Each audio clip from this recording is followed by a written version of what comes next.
My name is Michelle Covi. I'm the Sea Grant Coastal Resilience Department of Defense Liaison with University of Georgia Marine Extension and Georgia Sea Grant. And I am very privileged to be able to moderate this panel on effective resilience partnerships. And we've heard that theme of partnerships come up again and again throughout the sessions yesterday and today.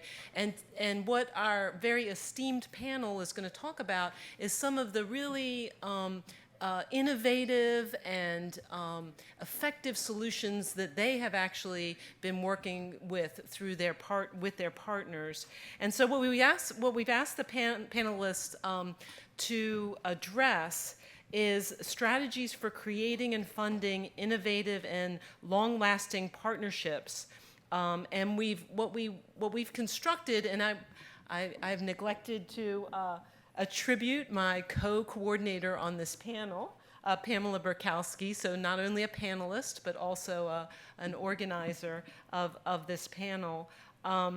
And what we've intentionally looked to do, Pamela and I, is to really hear from different sectors about how they have created partnerships with others. And so we're looking for partnerships between federal, state, and local governments, Department of Defense, private sector, NGOs, academics, and so forth, to support climate resilience planning and projects that protect communities, economies, natural resources, and national security. And so I invite you to look for the full bios of our great panelists in the program, but just briefly, we have Pamela Berkowsky. Pamela is the president of Blue Sapphire Strategies, and she's representing a local community organization called the South Florida Defense Alliance. We have next to her Hollie Schmidt, who is from Jacobs Engineering, and she is the Director of Resilience and Sustainability Business Advisory Section of Jacobs. Next to her, we have Matt Schrader. Matt is a coastal engineer and planner from the Jacksonville District of the U.S. Army Corps of Engineers. Next to Matt, we have Isabel Cosio Carballo. Carballo? Bravo is a bad word. Oh. I'm doing my best. Executive Director of the South Florida Regional Planning Council, and as distant from me is my director, Mark Risse, the University of Georgia Marine Extension and Georgia Sea Grant director. So we're going to start out with each of the panelists just telling us about how their organization is working across sectors to support climate resilience planning and projects. All right, I'm up, and our challenge today is to keep everybody awake after lunch. So, yes, absolutely. Especially after the energy from that last panel. As Michelle said, I am here this morning representing the South Florida Defense Alliance. We are a quad-county coalition of public, private, and nonprofit interests supporting defense and military interests from Palm Beach, Broward, Miami-Dade County, all the way down to Monroe County. And I'm here this morning to talk about a very unique program, a unique grant opportunity that might be of interest to many of you in this room, because many of you come from communities where there's military presence. This is all being done in the context of the Department of Defense's recognition of climate as a national security matter. And we see this in multiple ways. One, and I regrettably missed General Richardson's presentation yesterday, but I'm sure she may have touched on some of this. With respect to operations, we see that climate-driven conflict, increased op-tempo for disaster response, all of this is making the Department of Defense far more engaged in climate discussion, climate planning. We see the impact of climate on military equipment and the degradation that heat and other natural forces have on equipment. Certainly, we've talked about personnel and impact on people, and we know that military personnel can't train and operate in extreme weather environments. But the purpose of our conversation today is mostly to focus on the impact on installations and buildings, critical infrastructure, ports, and airfields. The program that I'm here today to discuss, something called the Military Installation Resiliency Review, and I'm delighted to have some of our partners here today on the panel, is a new recognition for the Department of Defense that resiliency on our military installations is not just a problem for what happens inside the fence line of an installation, but the resiliency of the people, the equipment, and the facilities in that installation are necessarily dependent on the community outside the fence line. And so the Department of Defense, for the very first time, is putting money against this issue and spending money for things that are not direct Department of Defense assets. So they created this new program through the Office of Local Defense Community Cooperation, a new grant program. Many communities in the SCDRP area of responsibility, I think, would qualify for this type of grant. The one important component of this is that these grants require the recipients to be a local government entity, and so I'm delighted we have Isabel here, who is our key partner in this process. Our project is regional. We are focusing on 4 installations in South Florida that cut across military departments. We're looking at Naval Air Station Key West, Southern Command, South Florida Ocean Measurement Facility up in Broward, and Homestead Air Reserve Base. It's the first regional project that the Department of Defense is focused on, and we're looking at both mission and infrastructure interdependencies. Our 2 partners that are here today, Jacobs and the South Florida Regional Planning Council, bring enormous technical and programmatic expertise to this project, as well as important connectivity to the state and local officials and private sector reps that are required for project success, and that includes Jim Murley, who I'm not sure if he's back in the room, but our chief county resiliency officers are also a key component of this process. Well, good afternoon, everyone. I'm Hollie Jansen-Schmidt. I'm with Jacobs. If you don't know Jacobs, we are one of the largest and #1 ranked design and engineering firms globally. We've got 65,000 employees across all technical disciplines. So we really have a big impact on how we put infrastructure and development into the ground. We work with the Corp and other clients, really managing multi-billion-dollar programs and projects. And so my role, and I've actually recently gotten a promotion as the Global Senior Director for Sustainability and Climate Response. And that's a direct outcome of Jacobs as a company saying we are making commitments to make every project a climate response project. So I really have 2 roles.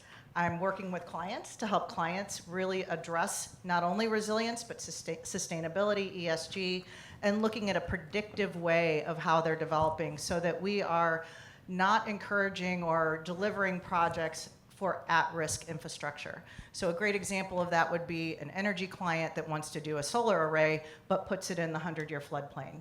That's a sustainable project that's not done resiliently. And I also want to emphasize how resilient projects are sustainable. So when you look at how do you get water resilience through reuse, that's also a very sustainable outcome. So I really try and zip the 2 together, how sustainability and resilience are kind of the yin-yang, and making sure that we're not being just singularly focused when we problem solve for our clients. So Jacobs is extremely committed to both sustainability and resilience. We've recently been added to the Dow Jones Sustainability World Index. So that was our first time on that. We're very excited. And we've also just joined the Race to Resilience, which is a UN-backed initiative globally. So we are engaged in COPs and some of these other high-level meetings that you see, people really trying to make meaningful policy change. So talking about the MER project, we were the successful consulting team to win the South Florida Regional Planning Council's Military Installation Resilience Review.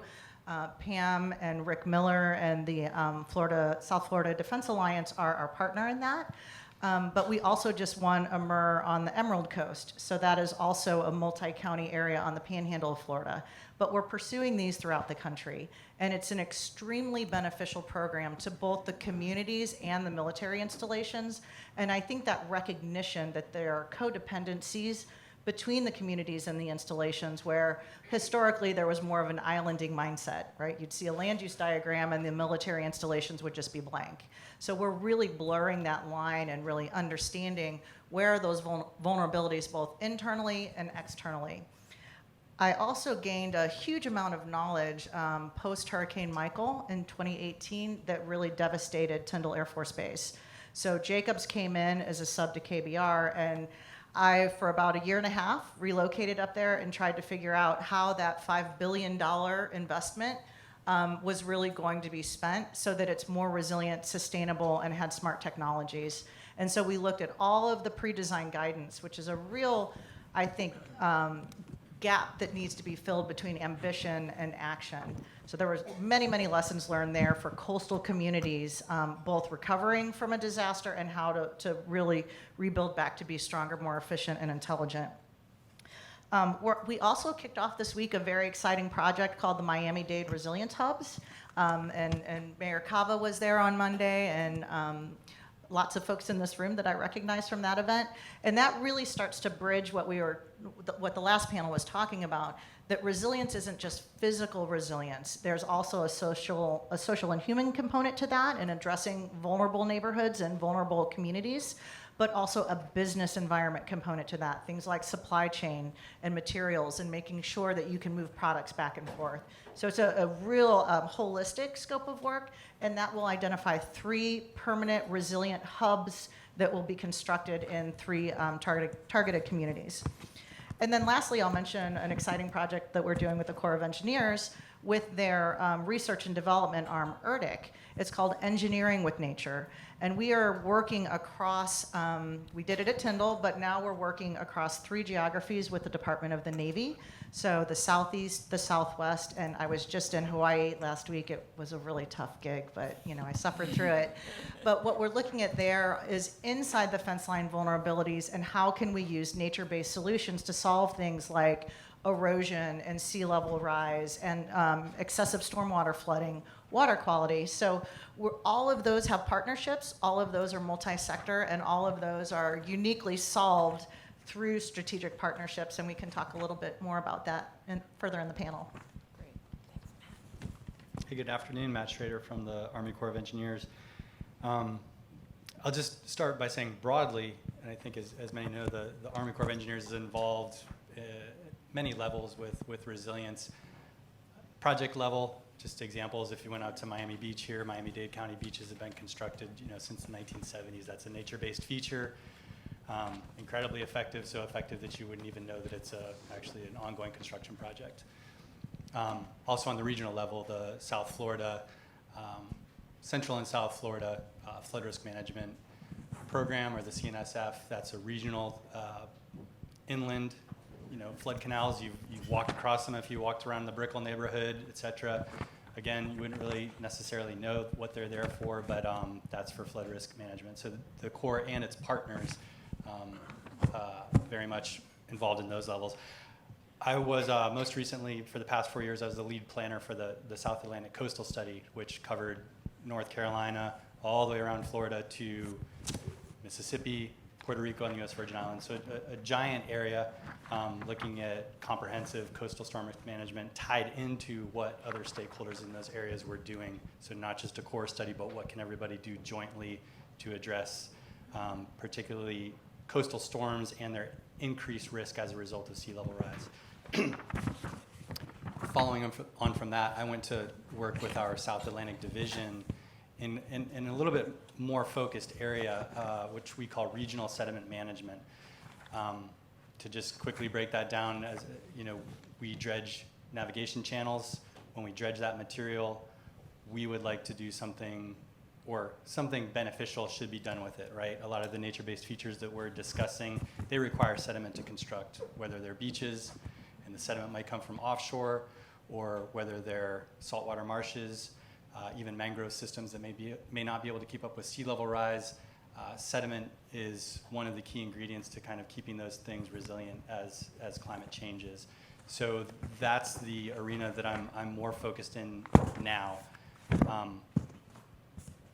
As far as our partners through that space, and I do have to give credit to the Corps' Engineering with Nature Network.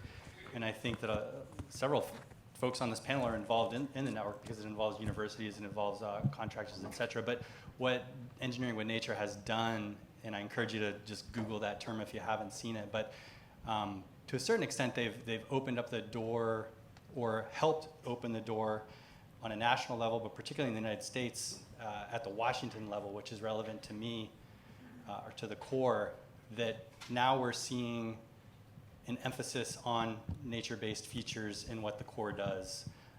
We've always done it a little bit, but now we're being directed from the top down. Sometimes the unfortunate part is then the squeeze is then put on a project level team. Okay, well, how exactly do we design this, et cetera? But we'll work through that. The good thing is that now it's being emphasized. So my specific, or one of my specific roles now is to figure out if we're dredging material from navigation channels, how can we use that material either within a core project or provide it to others, and many in the room who are coming up with great ideas of things to do in what we call back-based systems, but behind barrier islands or estuarine systems. Great ideas of how to restore marshes, et cetera. They need sediment, but the Corps is really the major agency who knows how to move and construct with millions of cubic yards of sediment. So I'm not just talking about a small pilot project, but millions of cubic yards of sediment on a landscape scale, which is really where we're hoping to move to make change. Great. Thank you. You're on. Well, I turned it off. Oh. Good afternoon, everybody. My name is Isabel Cosio Carballo. I'm the Executive Director of the South Florida Regional Planning Council. I know that many of you come from all parts of the country and the world, and I'm wondering how many of y'all are familiar with regional planning councils and what they do. Okay, well, that's good. There's a good amount of folks. So in Florida, there are 10 regional planning councils. South Florida's council actually had its genesis in 1969 when Miami-Dade County was looking to create a jet port in the Big Cypress. So that sort of underscored the urgency of getting everybody together to talk about those impacts. Eventually, in 1974, we were formally established, and we pursued an interlocal agreement between our counties, as well as state statute, which were mentioned in there. So our mission is basically to, we're sort of the sweet spot between the state and the feds and the local governments. We work on a regional scale. Our region is Monroe, Miami-Dade, and Broward counties. We work with our sister agency, the Treasure Coast Regional Council, which is Palm Beach, Martin, St. Lucie, and Indian River, on issues of regional concern. So that's what we do. We coordinate, we collaborate, and we bring different representatives from the public sector, private, nonprofit, and of course our federal partners. And so our region, again, is Monroe, Miami-Dade, and Broward. We serve 70 municipalities and 4.8 million residents. Our council is comprised, it's very powerful, it's a public-private board. It's comprised of county elected officials, municipal elected officials, and governor's appointees and ex officio members from our state agencies, the Department of Environmental Protection, Department of Transportation, also the South Florida Water Management District, and the Department of Economic Opportunity. So what I will tell you is that at the Regional Planning Council, our job is to look long-term, 20, 30, 40, 50 years out. And as such, we have a unique role in the region. So we're looking a little further out. In fact, a lot of people don't know that 20 years ago this year, 5 regional planning councils issued in 2003 the first report working with the EPA on sea level rise and impacts to the environment and our communities. So that was a long time ago, so before many of these regional collaboratives. So when we look at resilience, we look at it across issue areas. So we look at economic development, transportation, housing, infrastructure, local emergency planning, affordable housing, as well as advancing environmental resilience in the coral reefs, the marshes, the wetlands. We look at water and waste management and a variety of different issues. And I can speak at the appropriate time about all the different things we do and have done over many years. We're very actively involved with adaptation planning, risk assessment, and many other things, working with local governments, providing technical assistance. And we've had a number of key initiatives over the years that some of you may be familiar with, which include the Eastward Ho process, the initiative. We were an initial U.S. HUD Sustainable Community winner. We were one of the first, we were inaugural National Brownfield Showcase Community. We have a Southeast Florida Clean Cities Coalition, so we're looking at all fuels. And as you can see, we have a variety of planning areas and programs. And most recently, I'm happy to have been invited to be a partner with the South Florida Defense Alliance and the Department of Defense, OLCC, to undertake the first regional military installation resilience review project in Florida. And that's going very well. We're very fortunate to have our excellent consultant, Jacobs, and other partners, again, the Defense Alliance working with us with a lot of support. Key partners include our counties. Our counties are actively involved. Mr. Murley, the Chief Resilience Officer, in fact, is our key point of contact on the MER for Miami-Dade County. And like that, we have all the resiliency officers working together. And that's going very well. We work again with a broad variety of partners, including our federal agencies. EDA is a big one for us because we are, like all the regional councils, and I believe across the country, we are economic development districts. So when we are preparing our comprehensive economic development strategy, it's a document that we use to bring all the different areas together for a comprehensive view of opportunities and challenges looking to the future. And I think with that, I'll stop and let Mr. Risse, Dr. Risse, go. All right, good afternoon, everybody. I'm going to try really hard to stay in my 3-minute time so that we get a lot of questions from y'all. Sea Grant is all about partnerships. I mean, I'm really lucky to be on this panel because that's how we get our work done. For those that aren't familiar with Sea Grant, which I doubt as many of you, we're an organization that uses the expertise of the university systems to solve coastal problems. Historically, I think we were known for work with fishermen and seafood industry and aquaculture, but more and more, I think Sea Grant programs across the country are focusing on resilience because that's what the coastal communities are most concerned with, and that's what where our mandate is to help those communities. Yesterday, Chairman Gilbert said 2 things that I wrote down. One was talking about the lines and the boundaries and how these problems don't recognize those boundaries, and I would argue Sea Grant does not do that either. I work for a state program, but we have partners all over the country. And the other thing is great things are only going to happen when we work together.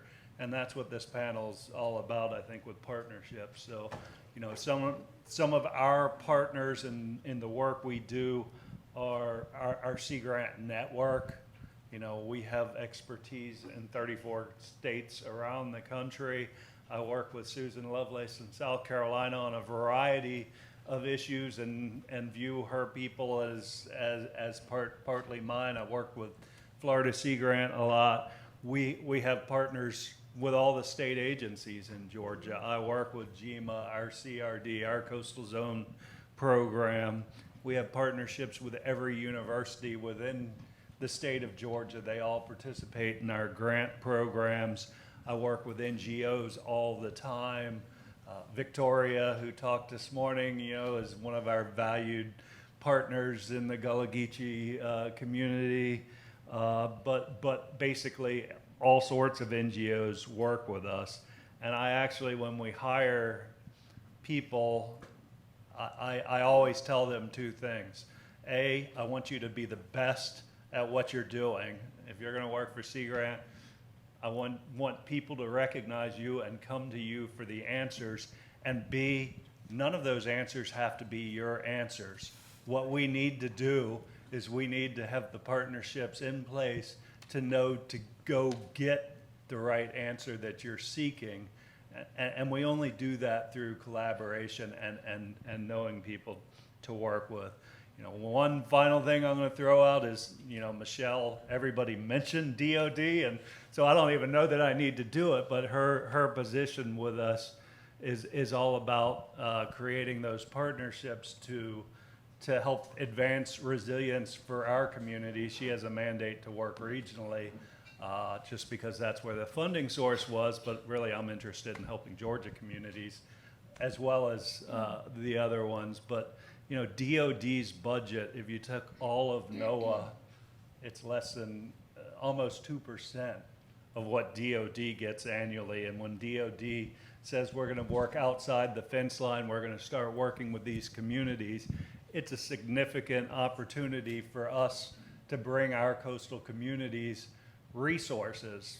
But it's not an easy grant program to navigate, and you have to form these partnerships, and really that's the space I think Sea Grant excels in, is that facilitation role. So it just made sense. Y'all mentioned the Network for Engineering with Nature. I was lucky. I got exposed to 2 4-star generals yesterday, because in the morning we had one on campus at the University of Georgia meeting with the Network for Engineering with Nature, and I had to zoom into that meeting yesterday morning to update that general on the Network for Engineering with Nature efforts. So I think that's a valuable partnership that's really going to help a lot of our coastal communities. Great, thanks. So I thought I'd start with a question, because these partnerships have advanced the work that we're doing so much, but it's not always easy, right? I mean, there are definitely challenges. So I thought I'd ask you all, what are some of the challenges that you have encountered, and how have you worked to overcome those challenges? Does anybody want to start? I'll start. You ready? Sure. So I group our challenges into 3 buckets.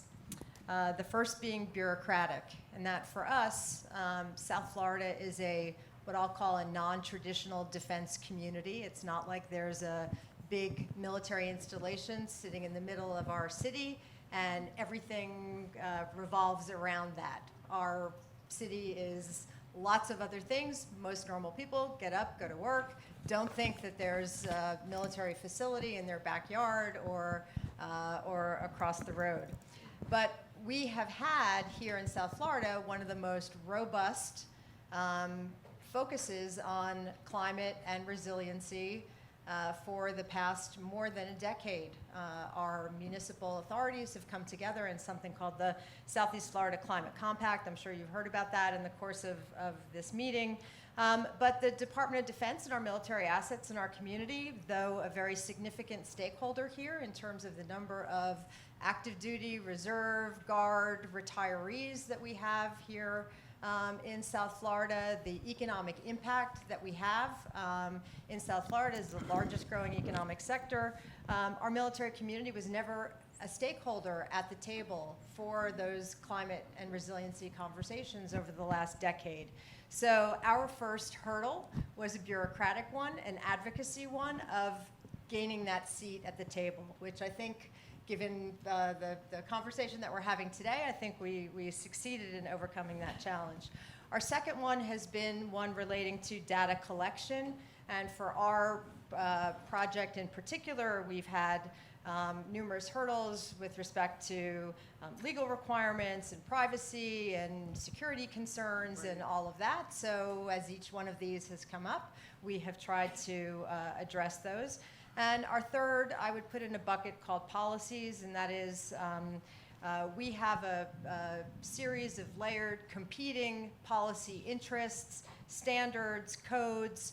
We're dealing with federal, state, local. Each of the military departments has its own set of codes. Each of our municipal communities and authorities, and because we're across counties, have different codes. So trying to look at all of those horizontally and vertically and figure out how we address that in the context of our project. So again, bureaucratic data collection and policy. I'll go ahead and go next. And I'm going to talk across multiple sectors, not just the Department of Defense, because there's a lot of commonalities because I do cut across all of those markets. My first one is myth busting and emotional decision making. I deal with that a lot, where people don't necessarily have all the facts. They have assumptions, and a lot of the work that I do is very innovative and it's new. So it's not, a standard Corps of Engineering practice that's been done for the last 50 years. It's something new, and trying to demonstrate in a very factual and engineering proven way that a stormwater treatment train of interconnected ponds and bioswales along roadways is a valid green infrastructure solution instead of concrete pipes, curb and gutter, and culverts. And so I do a lot of that myth busting. I do a lot of business case analysis on a life cycle perspective and lens to say it might cost a little bit more up front, but your return on investment, your co-benefits, and all of these other myths, like it's going to cost more to maintain, it actually doesn't. So I do a lot of myth busting. And the emotional decision making, I think, comes from the fact that a lot of projects that I deal with, that Jacobs deals with, are large scale projects. You have a lot of very powerful leaders in that space. And so really speaking truth to power when there are some incorrect emotional decisions being made, and how to do that in a way that doesn't offend or prickle someone up, because then you've lost that trust. You've lost that ability to work with them successfully. So trying to get in that space as a trusted business advisor on top of a technical services provider. So that's sort of that delicate dance that we have to do sometimes.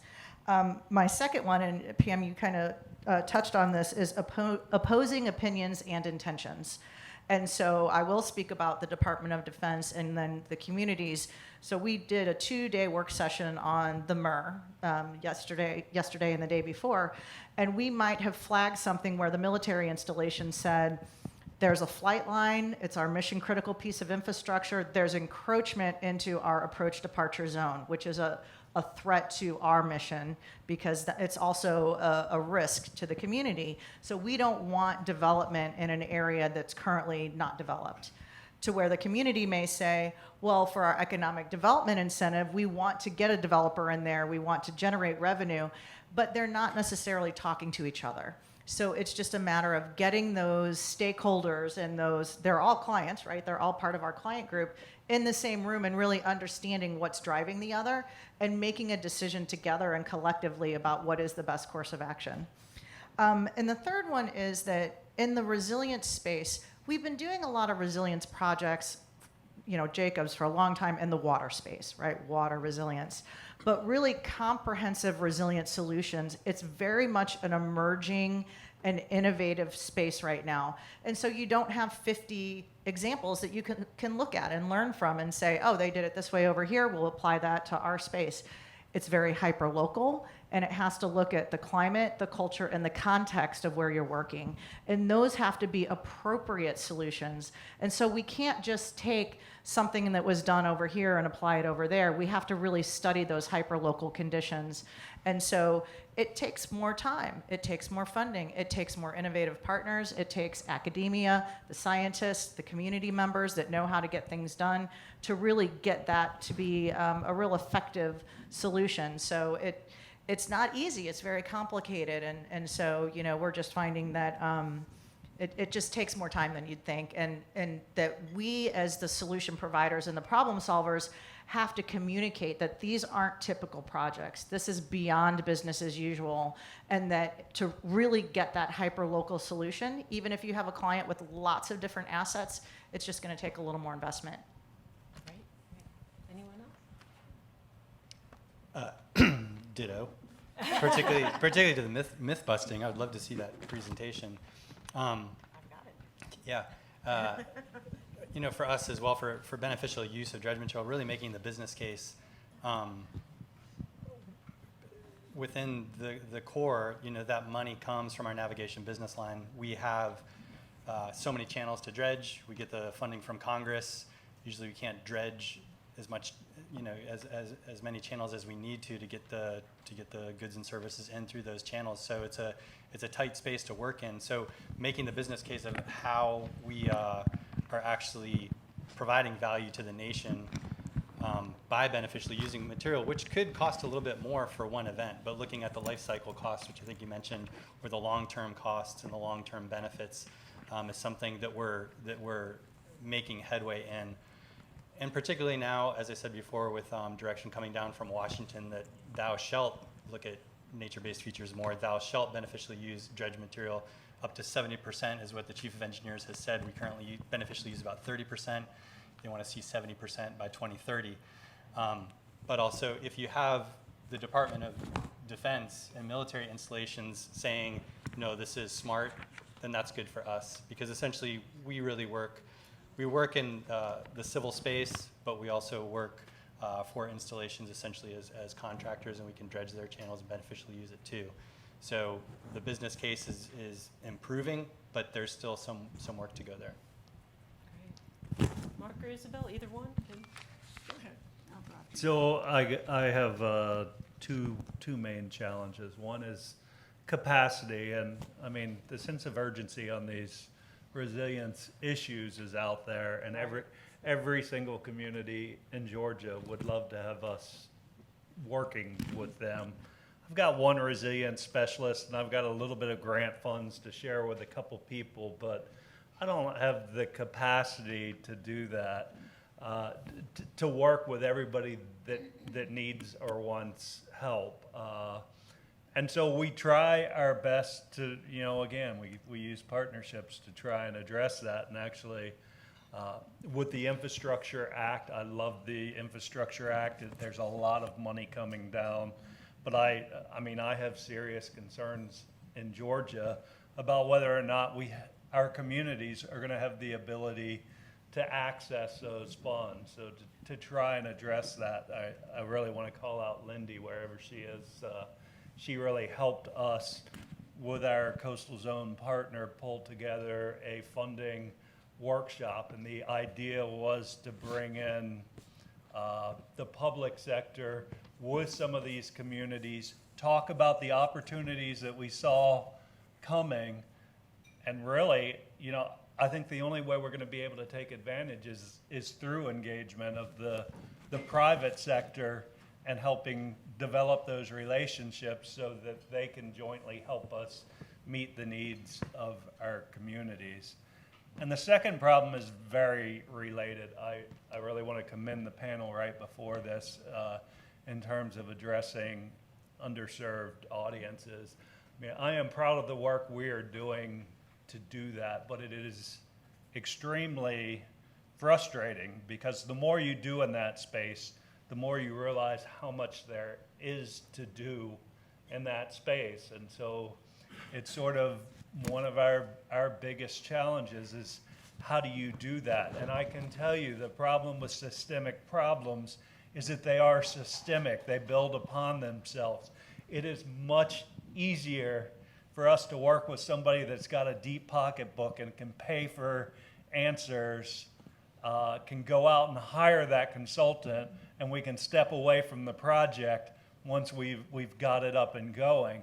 But when you've got a community that has no pockets, you've got to commit to long-term engagement, and that cuts into your capacity, and you have to make these choices of, am I going to give this one underserved audience that really needs it a whole lot of my attention, or help 5 or 6 other people here that maybe don't need the help as much, but I'm going to get, and that's built into the system, and so changing those systems is difficult to do. It's just so it's something that's constantly challenging me, and the direction of our programs is trying to balance those type issues.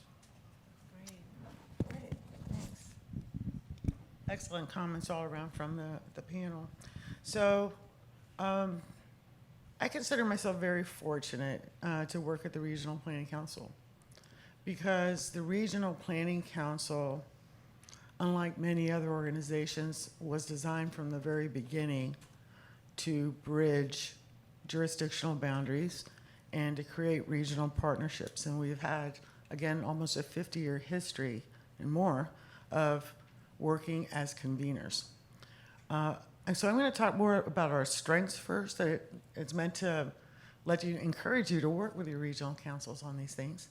So our strengths, for example, include our board is an enormous strength. Our board, in fact, Mayor Living-Cava is one of our past chairs. We've had Mayor Geller past chair. So we reach into the highest levels of leadership. Chairman Gilbert is a member of our board as well. So that means that we have access to people.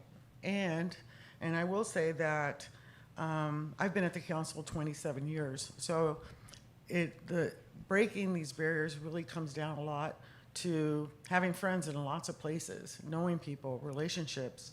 It means going to your League of Cities dinners. It means going to your legislators and visiting your county commissioners and developing those relationships and building trust, which, sometimes as a challenge, our bandwidth is somewhat limited. We don't have a huge amount of staff and we don't have a huge amount of funding. So we try. We continue to try. But again, that is what we do, and I think we've been very successful at it. We're blessed in South Florida, I think, to have a great team of professionals everywhere you look. And also, for example, Jim Murley is a former director of the Regional Council, former staff member of the Regional Council many, many years ago. Well, not so many, but you know what I mean.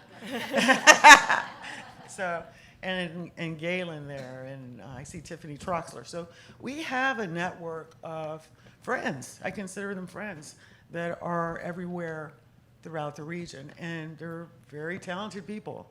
When you talk about challenges, I think we've been overcoming some of what I would have described as hesitant, people were hesitant to work regionally because it was a competitive process. You're competing for the same resources. And I do remember that when we were applying for the HUD Sustainable Communities Grant, which was a regional project, I received, and I remember this fondly, it's not a criticism, but I received a call from Miami-Dade County that they were thinking of applying. And I was like, well, you guys are really huge, but you're not a region. Sorry to tell you that. So they're looking for coordination across counties, multiple things. That's all gone now. I think another advantage is that a lot of our funding partners and federal agencies, and I would speak directly to EDA, and actually DOD in this process, they are looking for regional collaboration. They don't want to be bombarded with 20 different proposals. They want a cohesive, holistic proposal from a dedicated group, multi-sector group of partners. And again, that's something that I see more and more, and I think it's an asset for coordinating and bringing the best and brightest to these conversations. So challenges, I would say, and again, that's just, we are regional communicators, connectors. If we don't have the information, we'll find it. We have a clearinghouse of information. I would say that one of the assets, again, over time, which also leads to a challenge, is that since the time I came at the council, there are a lot more regional partnerships. So, for example, the Southeast Florida Regional Climate Change Compact didn't exist in '95 when I started there. There is a group called Life Sciences South Florida, which is universities and extends all the way up Indian River and also to the Southwest Coast. So people have become over time much more familiar and accustomed to working in these multi-jurisdictional collaborations. So that's an asset. And again, a lot of expertise there. So a challenge, I think, for us as a regional council is that, these organizations work hard and they have a great deal of ownership of their work. And they don't necessarily want the regional council meddling in it. They own it. And I say that I'm part of the Compact Steering Committee, but I just will say that, and it's changed over time. It's gotten a lot easier. Again, I consider everybody that I work with friends. But sometimes people are territorial about their space, and even if on one level they understand the benefit, on another level they may not. And in South Florida, our counties are different in population. it's a stark difference. Miami-Dade is the largest one at, I think, 2.7 million. You have Broward at 1.9, and then you have Monroe County at 75,000 people, smaller than my city of Hollywood, where I live. So I think the challenge is making sure that you have the trust to work with people and have conversations. You're not always going to agree, but you have to be genuinely interested in seeking their best interests and best outcomes, and being able to what you were saying, Pam, show them the benefit of working together. And trying to think if there's anything else. But so I think those are the biggest challenges. It's just making sure people understand that you're not going to hurt them if they work with you. Great, great. So I have another question, but you know what? I'm going to make space for you all to ask questions. So do we have any questions from the group, from the audience? Because I think we'd love to have a little dialogue with you all about partnerships. Friendly questions only, please. Yeah. Any questions about partnerships There's a with these gentleman there. folks? They're coming for you. Yeah, there you go. Thank you. Not really a question, but a support of partnerships. In North Carolina, we've just completed, or in the process of completing, a regional resiliency program that we use the councils of government, the regional government, to help us work through and be that partner, and be that community or that representative on the ground that's trusted. And it's worked really well, even with the varying capacity of the different councils. It's worked really well, and we are looking forward to continuing that relationship. So a big plus for that, and helping us sort of understand the local issues.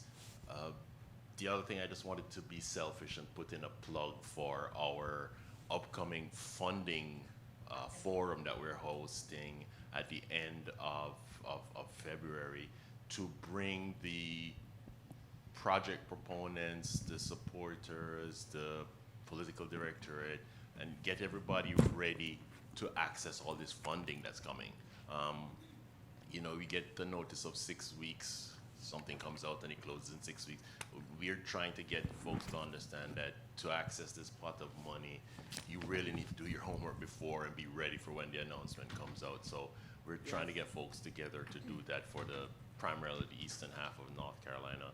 Sorry, we won't be having any virtual attendees, but we will record it and we can share the link with everybody to learn from that. So. Great. So a similar style meeting to what? Yeah, I think that Lindy was telling me that she was working with that, and we've shared the program from the last one we did. Thank you. I want to build on something Isabel said while I was talking. I think with the Infrastructure Act and the increased funding, and this is something Michelle has taught me, is more and more these grants are looking for bigger and bigger partnerships. I think because of the amount of funds they have in them, they don't want to administer 150 different projects. They want to administer 15 big projects. So I mean, the work we're talking about, the partnerships, more and more, it's not going to be that single community. They're really going to struggle to compete for a grant. They're going to have to join in with 5 or 6 other communities and collectively go. And that is work. That is work. That's building on relationships. It's not something you do in 6 weeks for sure. It's something that you invest years in doing to access those funds. So We've had to be overcoming some of that sort of, it's my county, it's my project, you're messing with my tax base. How we need to think about things differently going forward. Well, I'm going to jump in here on 2 things. What was critical to our project, one was that we needed a local government partner, and 2, we needed a local match. And so that's a very key component as you have these funding meetings and get yourselves together, before with a tight project a tight application timeline for these grants, is having that skin in the game, and the funding sources want to know that the communities have skin in the game. So finding those other partners and the ways to leverage your other funding sources to come up with your local match is going to be critical. That was the key piece with our project, being able to work with the Regional Planning Council and being able to leverage a grant that we had gotten from the governor's Florida Defense Support Task Force to do some other climate resiliency work. We were able to leverage that, bring that to the table as our local match. So, I maybe throw that on as another, kind of challenge is, one is finding your partners, and two is identifying those local match sources. Thanks for that, because we are doing that as part of the conversation. We're having I heard them referred to as the Big Green. Organizations come in to talk about how do you do partnering and where the different funds are and who are the people to partner with to access those fundings. So we're trying to do that. And a little Grant 101 writing to improve some of the applications. And I'll just speak to a challenge that I see with a lot of our clients, like Isabel and the grants at University of Georgia and other communities that have limited funds, limited resources, and really limited knowledge in the funds that are coming down, how to write grants, how to receive those funds, and when you get them, how to execute those funds. And so there are companies like Jacobs. So whoever your local architecture, engineering, consulting firm, we have government relations folks, we have grant writing folks, we have legislative folks. I've hired 2 chief resilience officers, one of Miami Beach, Susie Torriente, Jeff Benavides, who was in Orange County, Florida, because they understand that community side and the partnership side. We want to help you in that space because we want to do the work. And so you will get firms like ours that will come in, sometimes at no cost to you because we consider it a marketing or an early game investment cost, and we will help you understand what is the money, what's the color of money, how do you spend it, what kind of partnerships do you need to create to be most attractive, how big of a partnership do you need to create, what scale of projects are going to be most attractive for that investment. I talk to people about the MER all the time. We were at the Association for Defense Communities, and we had another panel in Phoenix with the OLDCC head grant guy sitting at our table saying, I have more money, no one's applying for it. Go out into your communities and encourage them to go after MER grants. And so it's there, it's just finding the people that know that secret sauce of how to access that money, how to spend it, how to track it, and really how to push those projects from ambition to action. And that's really the gap that I see from my lens, from where I sit, is that there are communities and entities that have an ambition, but they don't know how to turn that into action. Great. Other questions? Yeah. It's coming behind you. I guess maybe not so much a question, but tagging on to what Hollie's saying and the discussion ahead of this one.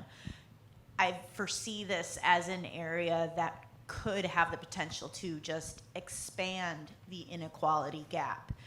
As you're saying, the communities that know how to get the money are going to be the most likely to get it. So I challenge those communities to find a sister community or a neighbor community next door that needs that help and pull them through that, because otherwise we will never bring those inequalities to an equal state, and we have to as a society. So that's kind of, find those teams and reach out to those that maybe you hadn't talked to before but need help and need assistance. Well, and I'll just say one thing to that. Luckily, I think the scale of a lot of these projects are large enough that they are inclusive. It's just making sure you get those entities a seat at the table. Right. And when we kicked off the Miami-Dade Resilience Hub project, which is targeting disadvantaged communities that have high vulnerabilities, there was a great community discussion there. And there's an entity called the Miami Climate Alliance, and they've been on the ground for years collecting this information, and Clio Institute as well. And so we need to start there. Yeah. We're not starting from ground zero. We need to bring those grassroots entities that are each other's first line of defense in times of emergency preparedness and post-disaster. They're our neighbors helping neighbors. And if we're not, as a consulting group and a project team, engaging with those local stakeholders, we won't penetrate the communities. Right. We They won't already get there. have the background and those relationships of trust. Correct. To help get them on board. Correct. So we have to become partners. When we talk about partnerships, they're not part of our consulting team, but they are our partner for success. And so, at least from my perspective, where I drive my orbit, I'm very, very aware of that. And that's why it's important to have partners like Isabel who understand those communities, because I'll work all over the world, but we won't be successful unless we have those local partners. Yeah. Okay. Other questions? Yeah. I got a couple over here. While you're walking two over people. there, I just want to also mention, it's very important, nobody wants to duplicate work. No one wants to recreate the wheel. Build on other people's work, because if not, you're really disrespecting them, right? So look at it, see where there might be a gap, improve it, but it's very important to be knitting the work together instead of trying to do it all over again, which helps nobody. This is a question for Matthew. Can you tell us a little bit more about the South Atlantic Coastal Study? I know it's been in the works for a couple of years. We've got folks here from NOAA, from USGS. How might we tie into that partnership? I mean, it sounds really compelling. If you can talk about that a little bit. The South Atlantic Coastal Study? Yes, please. Okay, yep, that was completed in August. And so first step is going to the South Atlantic Coastal Study, Google it, USACE, go into that homepage. There's more information than I can spend days giving presentations on it. But to boil it down, you'll find some placemats on there for each state and Puerto Rico and USVI that were part of the study. There will be final recommendations, some overall points of the risk that we found in those states and territories, but then specific recommendations for each state as well as Puerto Rico and USVI, and who owns the next step in that recommendation. Is it Congress? Is it a multi-stakeholder action? Is it the Corps? And so that's really a starting place, and then reach out to either your state partner who worked on the study, or to the core district. 5 core districts participated in that, and I can, if you'd like to reach out to me, then I can help you with that further, but that's the starting place, is on the website, those recommendations placemats. Are the recommendations already up there? Yes, ma'am. Okay, great, thank you. And it's a great source if you're writing a grant and you need some further reinforcement. If their recommendation matches what you want to do, it's a great thing to add to that grant. Great. Yeah, several of you've mentioned public and private partnership, and Mark, you talked about the topic of getting bigger partnerships, and Hollie certainly represent kind of practitioner partnerships from that part of private sector. I was wondering if anyone could give some examples of how to better engage like other industry private sector, and we keep talking about public and private partnerships around resilience, and maybe anyone could share some examples of where successful engagement with kind of private sector, kind of industry, big employers in the areas where that's happening, or where we need to do better on that. So I will, as an example, I will offer that I suspect that many places have groups of CEOs, business CEOs that are engaged in their community and care about issues. In Broward County, that group is called the Broward Workshop. And these are it's not the little C-suite, it's the big C-suite. It's, the Huizingas, the big companies, City Furniture president, that such. Anyway, these are business leaders that are very committed to contributing back in the community. And the regional council, we've had a relationship with them for, 20 years, and regularly attend their meetings, and they're very active.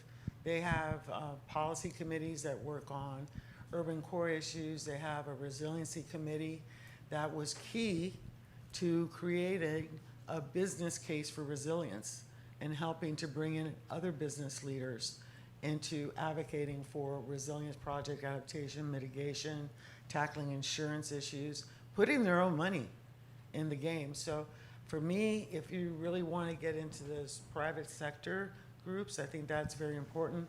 The Miami Chamber of Commerce has been a tremendous leader on these issues for years. Under President Al Sanchez, they have very active committees, very engaged.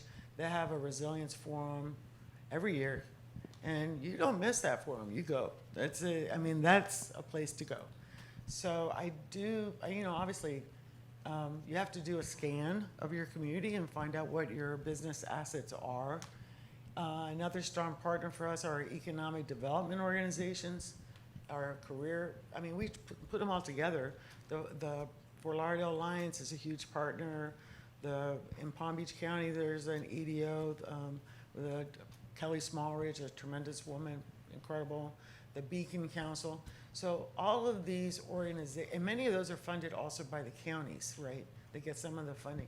So there's just a way of knitting things together, and I would suggest do a scan of what your business assets are, understand what they're doing, what their priorities are. And I know it sounds simple, and I don't mean to sound condescending in any way. But that's what I would do.